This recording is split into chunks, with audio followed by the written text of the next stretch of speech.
for Thomas Reed not on the battlefield, but at a quiet village station in England. At just 18 years old, the weight of a uniform and rifle felt heavier than his body could carry. His mother fussed with his collar, slipping a folded handkerchief with her initials into his breast pocket. His father stood stiff, silent, his weathered hand giving Thomas a single firm shake, the kind that hides fear beneath pride. Around him, dozens of young men filled the platform, their laughter too loud, their smiles too forced. Recruitment posters loomed above them, promising glory and duty. "Your king and country need you."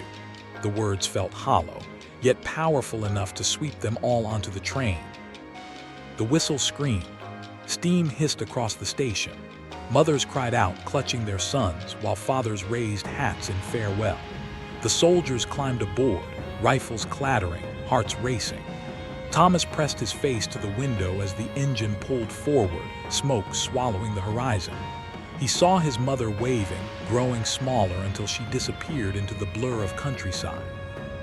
He wondered if he would ever return to that station, or if this was the beginning of a journey from which he would never come back. The train carried Thomas and his comrades across miles of rolling fields, their laughter fading into silence the further they traveled. Soon, the countryside was replaced with cities buzzing with military order. Soldiers from across the nation crammed into carriages, each clutching kits, rifles, and pieces of home, photographs, letters, tokens of luck. By the time the train screeched to its final halt in France, the excitement was gone. The boys stepped onto foreign soil, their boots sinking into mud. Lines of soldiers already returning from the front shuffled past them.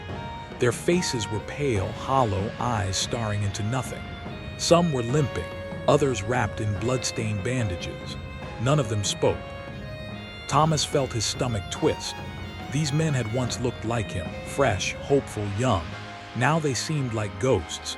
His sergeant barked orders, breaking the silence. Forward to the trenches, the march began. The road to the front stretched endlessly, littered with broken wagons, dead horses, and abandoned helmets. Artillery thundered in the distance, closer with every step. The air reeked of gunpowder and rot.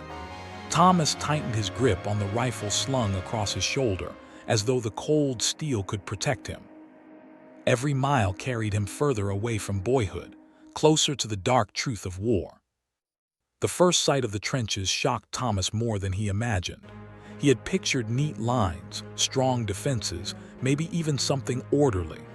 What lay before him was chaos carved into the earth. Miles of mud, barbed wire, shattered wood, and the stench of death rising from the ground. The trench walls were slick with slime, reinforced with sandbags that leaked water.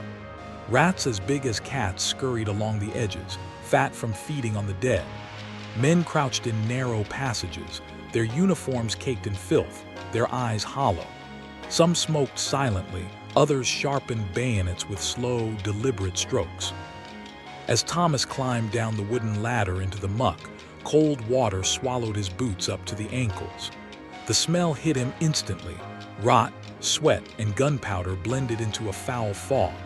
He tried not to gag. This was to be his new home.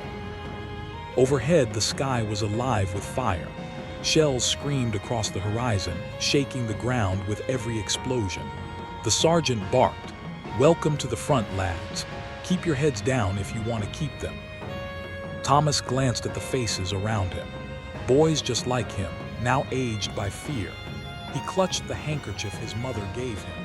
The war had truly